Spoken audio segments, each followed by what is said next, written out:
Schools are supposed to be safe, places where we learn, make friends, and grow. But sometimes, safety is just an illusion. Welcome back to Mr. DreadStory. Tonight, we re-diving into 3 creepy true school lockdown stories, real accounts from students and staff who experienced moments of fear they'll never forget. Keep your doors locked, listen carefully, and let's begin. The first story comes from a high school in Ohio. It was mid-morning, and students were in the middle of their classes when the intercom crackled to life. The principal's voice was unusually tense. "Attention students and staff," he said. "We are initiating a lockdown. Please remain in your classrooms and follow safety protocols." No explanation was given. At first, students thought it might be a drill, but then whispers started spreading. Someone had seen a figure near the edge of the campus moving strangely, wearing a dark hoodie and carrying something that looked like a weapon. Teachers locked doors and pulled students away from windows. Phones were silenced. The minutes stretched into an eternity. Eventually, the police arrived.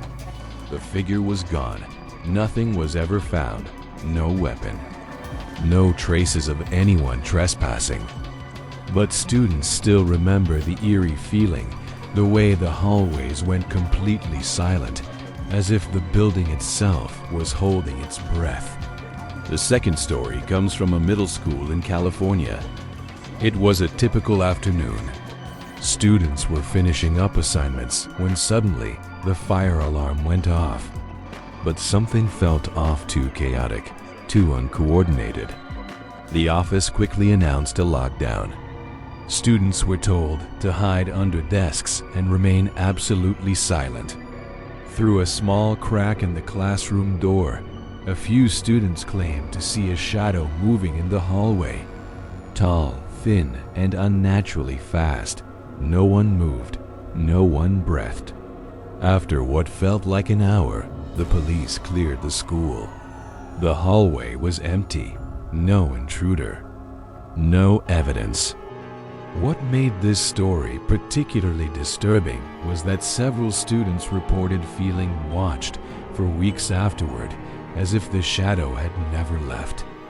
The third and final story comes from a high school in New York. It was during the winter semester.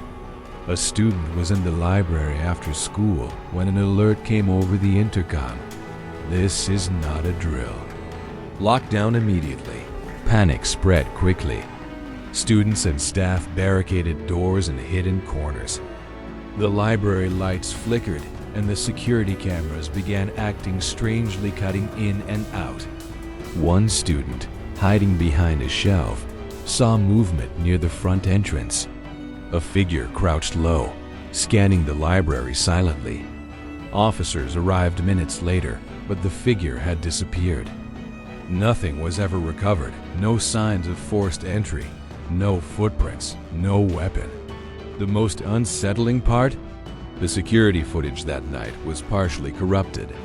On the few frames that survived, the figure's face appeared blurred in a way that didn't look natural, almost wrong.